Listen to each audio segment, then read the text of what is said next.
chosen ones. There's a woman right now, could be an aunt, could be a mother, definitely someone who shares your bloodline, and she's standing in her bathroom at 4 in the morning, staring at a reflection she doesn't recognize anymore. Her hands won't stop shaking, the pills aren't working, the voices in her head sound exactly like yours, repeating every word of power you've ever spoken, and she's screaming at the mirror, begging for just one thing, a time machine to go back before she touches what was divinely protected. But here's the plot twist she never saw coming. That spellwork she paid top dollar for, that graveyard dirt she buried under your doorstep, that poison she slipped into your cup thinking you'd never know, it didn't just fail. It created a spiritual boomerang that's about to reveal something massive about who you really are, and why every single person who attacked you is now checking themselves into psychiatric wards. Let me start by telling you what nobody else will admit. 3 weeks ago, something shifted in the spiritual realm. A gathering happened. Not the kind you're thinking about. This was bigger. Your enemies thought they were summoning something ancient to finally take you down. But what they actually did was activate a failsafe that's been dormant in your bloodline for generations. See, they didn't know about the Egyptian mystery school connection. They didn't know about the Tesla frequency running through your DNA. They had no idea that attacking you would trigger what I'm about to reveal. The aunt, we'll call her exactly what she is, a karmic terrorist. She started planning this 6 months ago. She noticed how everything you touch turns to gold while her world stays gray and bitter. She watched your rise, your glow up, your transformation into something she couldn't understand or control. The jealousy started as a whisper in her mind, telling her you didn't deserve what you had. That whisper became a scream when she saw you thriving despite every obstacle life threw at you. So she made a phone call.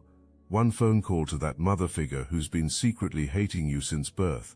That mother figure made another call to a bitter baby mama who's been practicing left-hand path magic in her basement. Before you knew it, an entire network formed.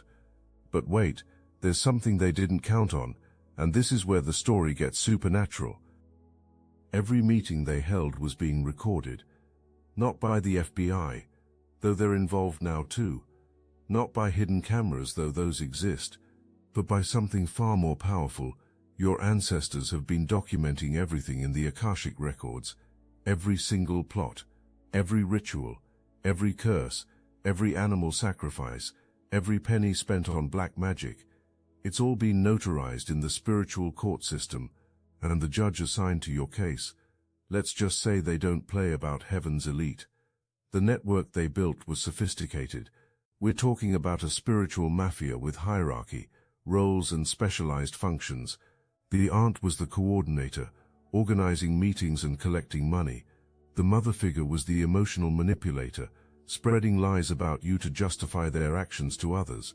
The bitter baby mama was the practitioner liaison, having connections to dark workers across state lines.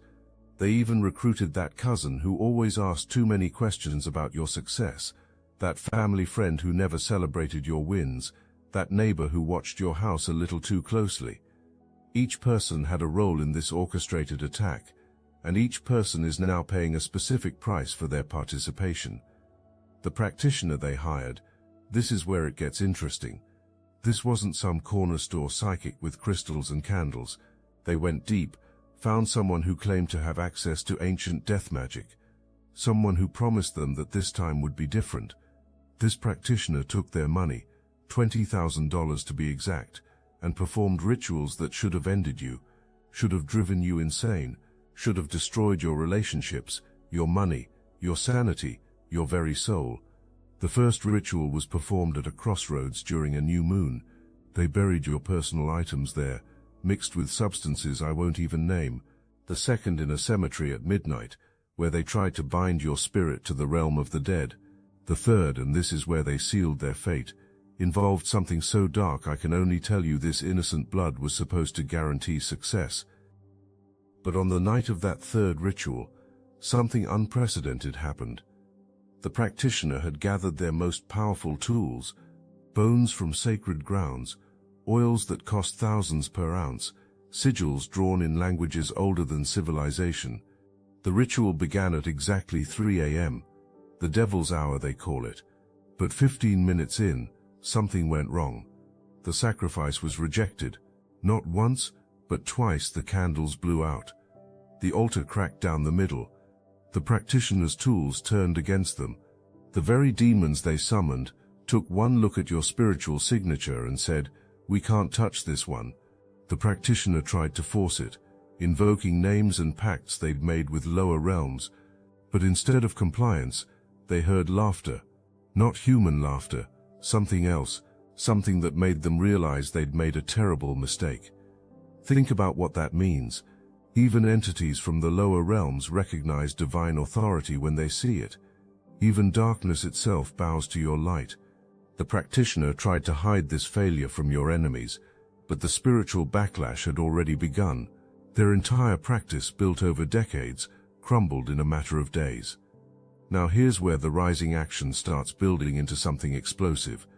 The rejection of that sacrifice created what I call a reverse portal.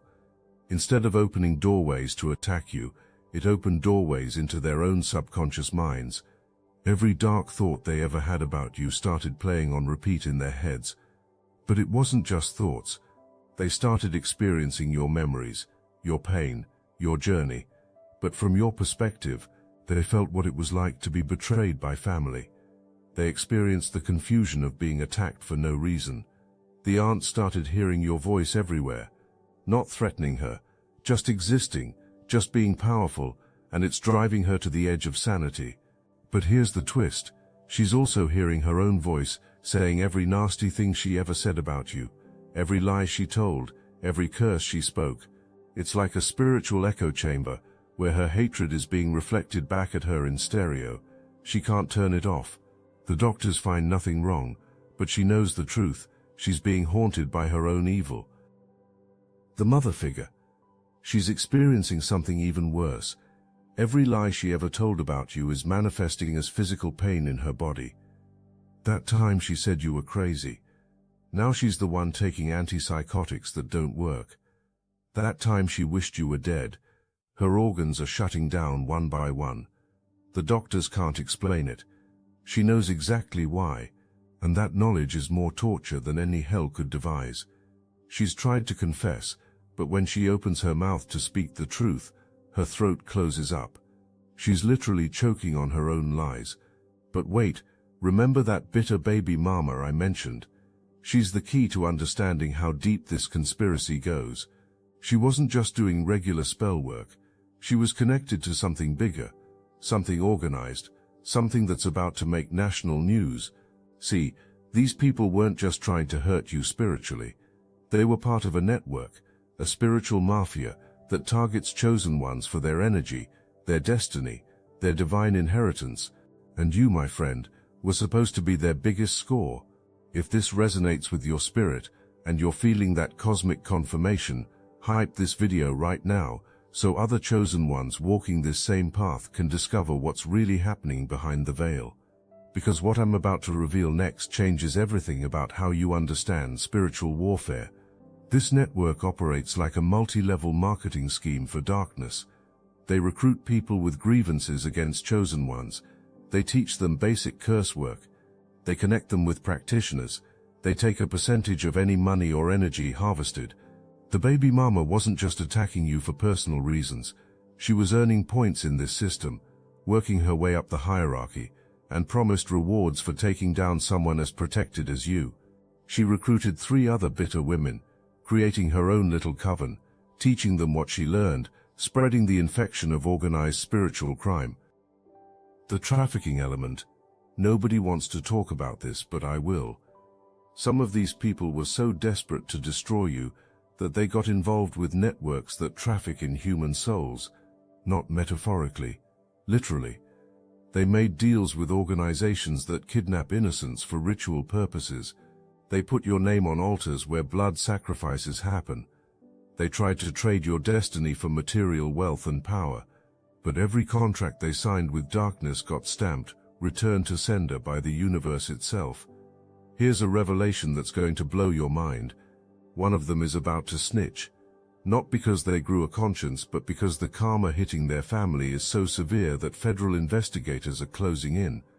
The person ready to talk is someone you'd never expect, someone who played the innocent role perfectly.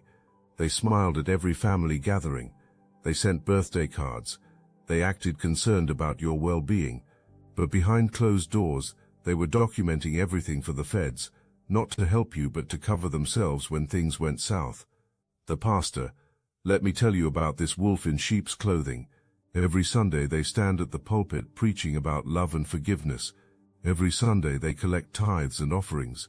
But Sunday nights after the congregation goes home, that church becomes something else entirely. The baptismal pool gets used for different kinds of rituals. The communion wine gets replaced with other substances.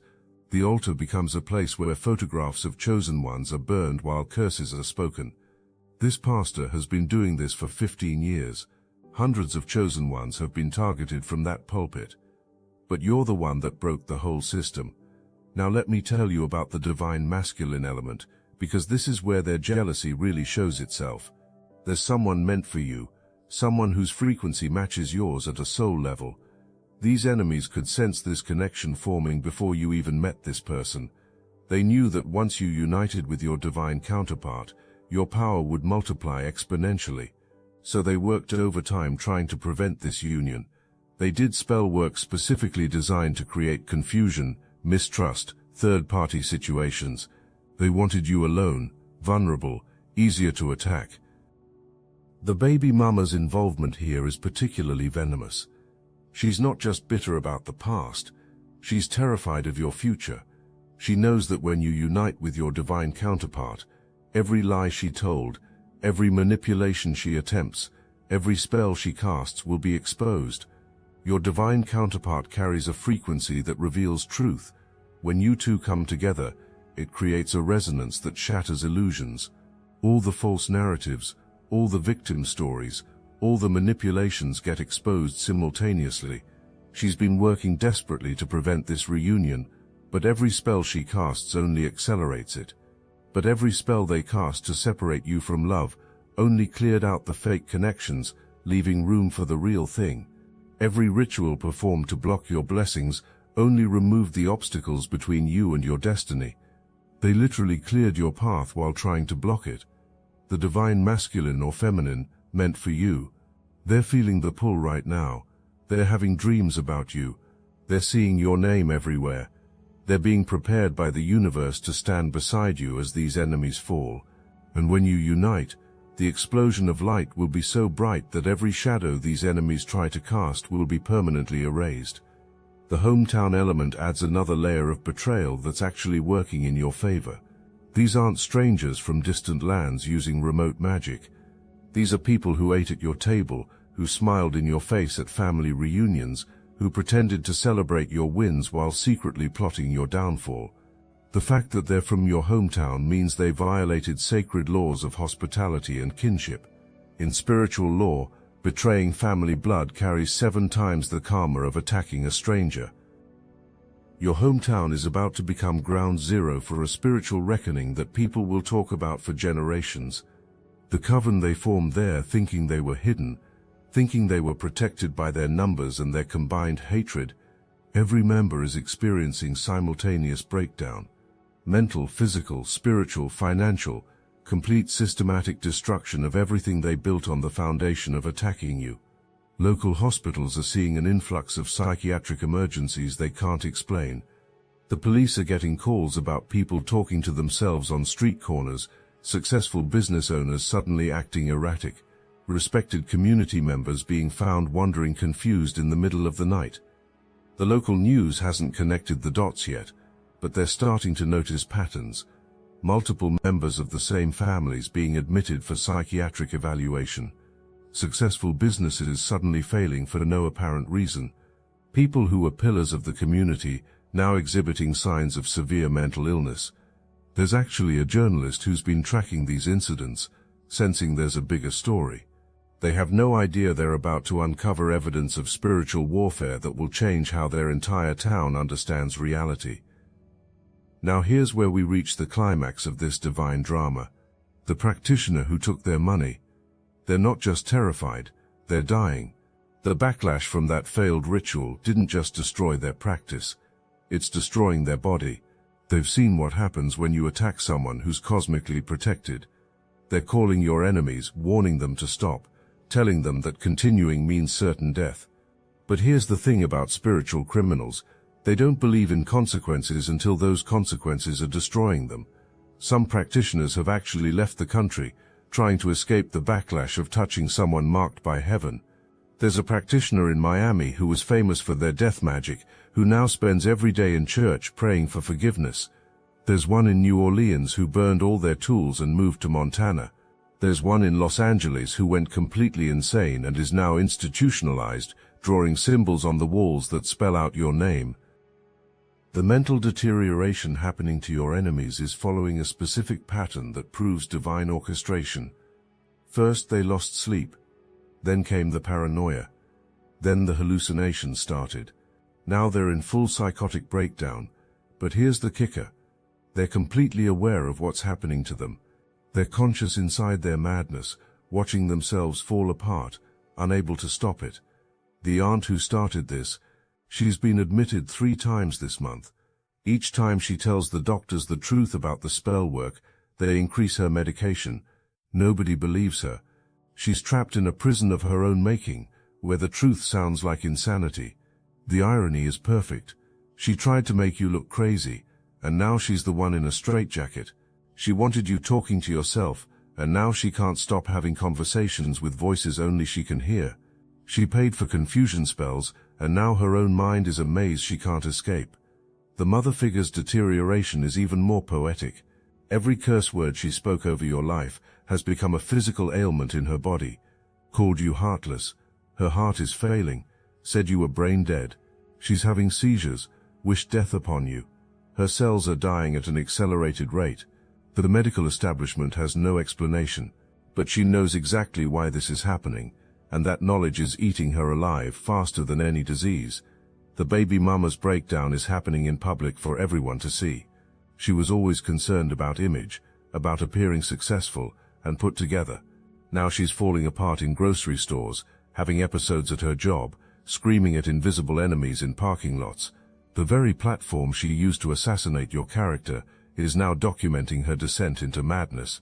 But here's the revelation that changes everything. You weren't just protected, you were bait. The universe used you as a honey trap to expose an entire network of spiritual criminals. Every attack against you was allowed to happen just enough to create evidence, to reveal connections, to expose the depth of organized evil operating in plain sight. You were never in real danger. You were the star witness in a cosmic sting operation that's about to bring down kingdoms of darkness. The sex trafficking ring connection is about to explode into public consciousness. Those kidnapped children they tried to use in rituals against you, they're being found. The investigators don't understand why they suddenly got hot tips about cold cases. They don't know why witnesses are suddenly coming forward. They don't realize they're being divinely guided to uncover crimes that connect directly back to the spiritual attacks against you. When the arrests start happening, when the news breaks, when the pastoral robes come off revealing the monsters underneath, remember that it all started because they touched you. The financial component is equally devastating for them. Every dollar spent on attacking you has been multiplied in their losses. The aunt who spent $5,000 on that first ritual, she just lost her house to foreclosure, and the bank can't explain why the payments she swears she made never registered. The mother who paid for monthly spellwork, her bank accounts are frozen while investigators trace money that leads to human trafficking operations. The bitter baby mama who thought she could use magic to secure financial support. She's facing fraud charges that carry 20 years, and every lawyer she contacts suddenly becomes unavailable. The universe is collecting with interest, and the payment plan is non-negotiable. Some of them are trying to declare spiritual bankruptcy, thinking they can escape the debt. They're doing return-to-sender spells on their own karma. They're trying to transfer their spiritual debt to others. They're even attempting to fake their own spiritual deaths, thinking they can be reborn without consequences.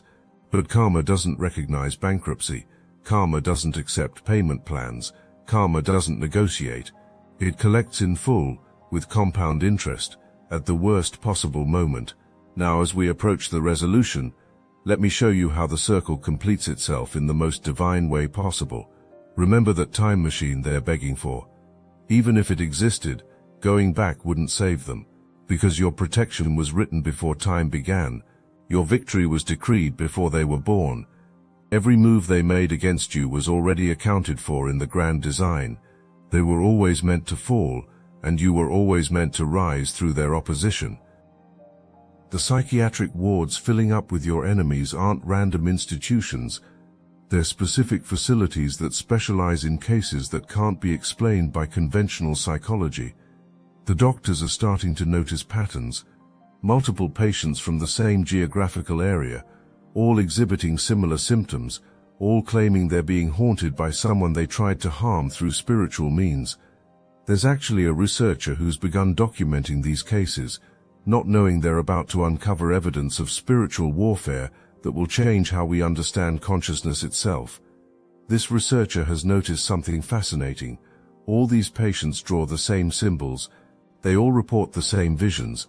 They all describe the same entity protecting you, something with wings of light and eyes of fire. Some of them have even drawn your face without ever meeting you physically. The researcher thinks it's mass hysteria, shared delusion, or group psychosis. They're about to discover it's something far more real and far more terrifying for those who chose the wrong side of this spiritual war. Your energy signature has been upgraded through this warfare to something unprecedented. You're not operating at the frequency of 1,000 people anymore. You've transcended to something that doesn't have a measurement in human terms. You've become a walking portal of divine justice. When you enter a room, lies can't be spoken. When you speak, truth manifests instantly. When you pray, heaven responds before you finish the sentence. This is what they accidentally created by attacking you, a spiritual superhuman who doesn't just deflect darkness, but transforms it into light. The Tesla reference from earlier, that's about you becoming a free energy device for divine power. You're channeling electricity from the source that doesn't deplete, doesn't need recharging, doesn't follow earthly physics. Your very existence is rewriting the rules of what's possible. The healings happening around you, the synchronicities, the sudden revelations people have in your presence, it's all because you've been transformed into something these enemies never imagined could exist. You've become something science hasn't named yet. A quantum spiritual being operating in multiple dimensions simultaneously. While your physical body walks the earth, your spiritual body is testifying in cosmic courts. While you sleep, your soul is gathering evidence in other realms. While you work your regular job, your higher self is commanding legions of angels. This is why your enemies are experiencing such complete destruction. They're not fighting you, they're fighting every version of you across all dimensions simultaneously. The generational impact of their failure is staggering. Their bloodlines are being stripped of power that was stolen from others over centuries. The curses they inherited and passed down are all being returned to sender simultaneously. Children, grandchildren, great-grandchildren who haven't even been born yet have been freed from contracts these people signed in darkness. The spiritual wealth they thought they were accumulating has been transferred to you and those like you. Every ritual they performed became a deposit in your spiritual bank account. Their family trees are being rewritten in real time. Children are suddenly remembering things their parents did. Spouses are discovering hidden altars in basements. Siblings are finding evidence of rituals they never knew about. The family secrets that enabled this evil to flourish for generations are all being exposed simultaneously. Family reunions have become interrogations. Holiday dinners have become crime scene investigations. The very bonds they thought would protect them have become chains of evidence, linking them all to spiritual crimes. The divine justice being served isn't just personal, it's institutional. The church cult is losing its tax-exempt status. The pastor is facing charges that will put him away for life.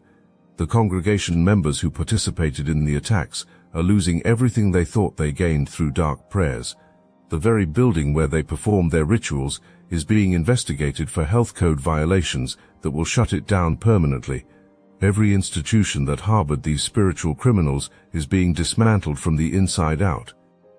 But the institutional collapse goes beyond just one church.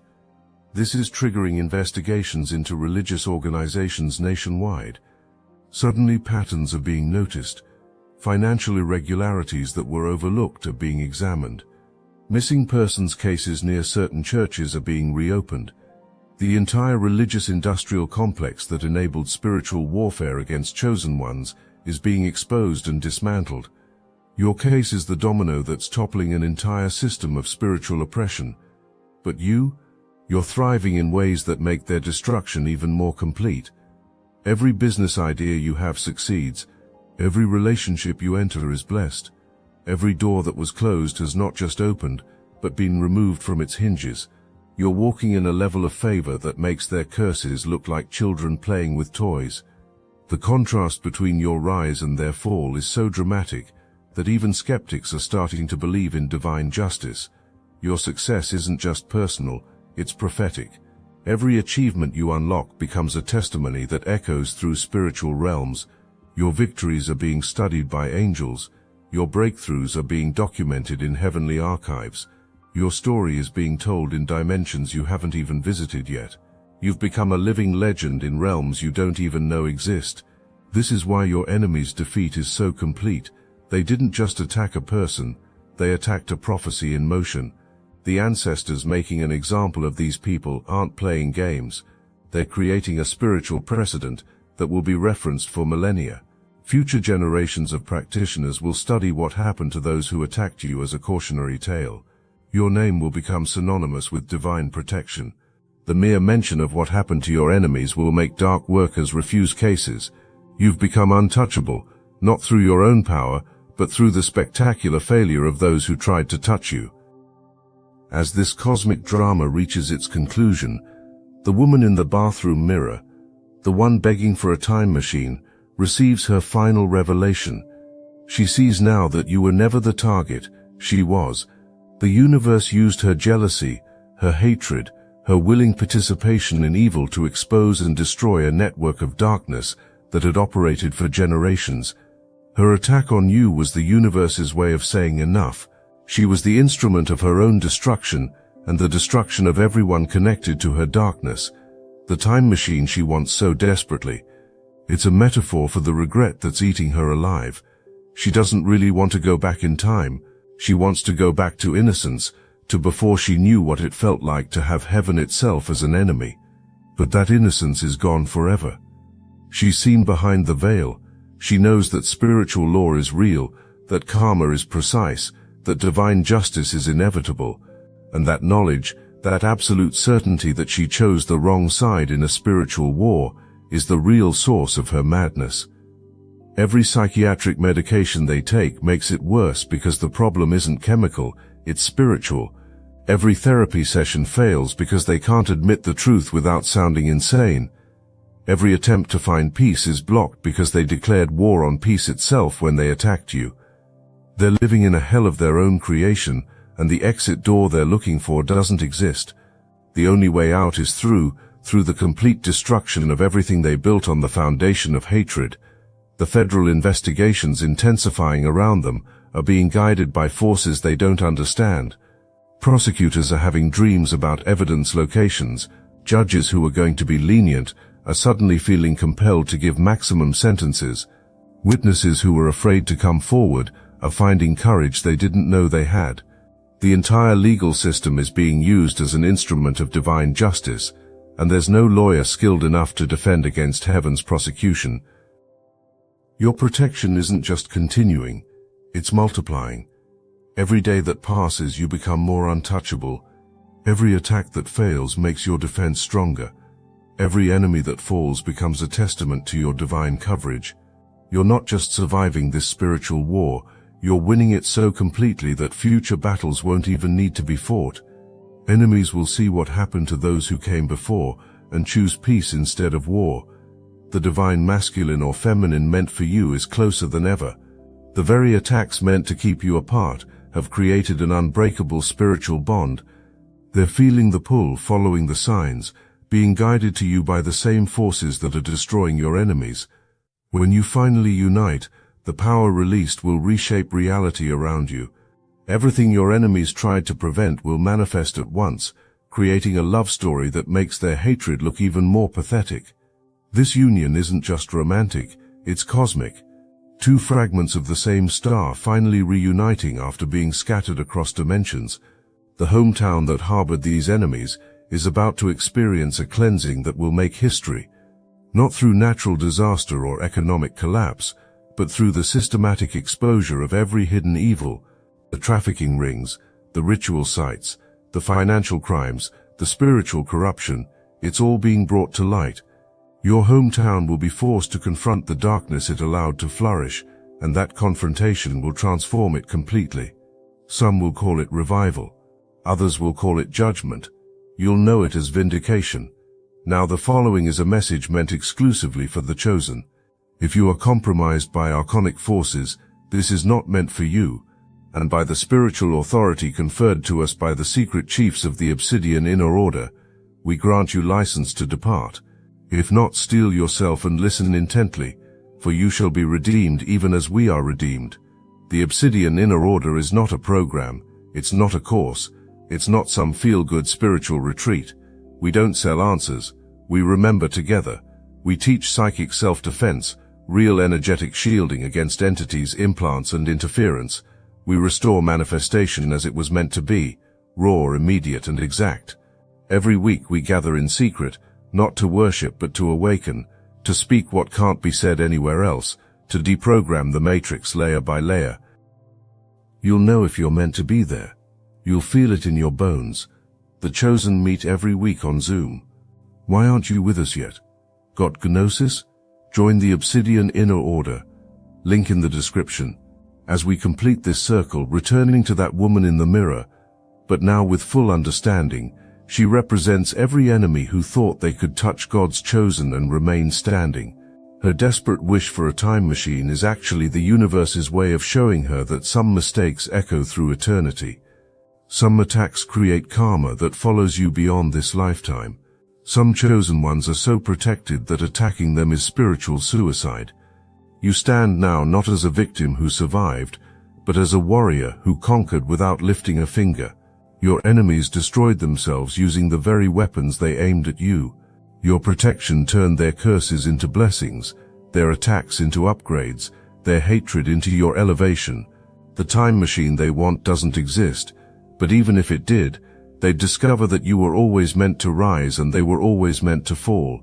The karma they're experiencing isn't revenge, it's revelation.